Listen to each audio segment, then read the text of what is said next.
How to make camera in Infinite Craft. Hello everyone, welcome to our channel and let's see how we can do it. For this, just bring wind on your board, then add earth to it, and after that you will be getting dust. Now we need to add dust to it, and you would get sand. Now we need to get fire on it, and we will get glass. Now we need to add glass on top of it,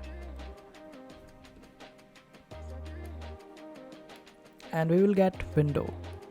Now add one more glass on board, and after that add fire to this glass. This way you would get lens. Now we need to add this lens on window and we will get camera, and this is how you get camera on Infinite Craft. I hope this video was helpful. Make sure to hit that like button and also subscribe to our channel for more helpful videos.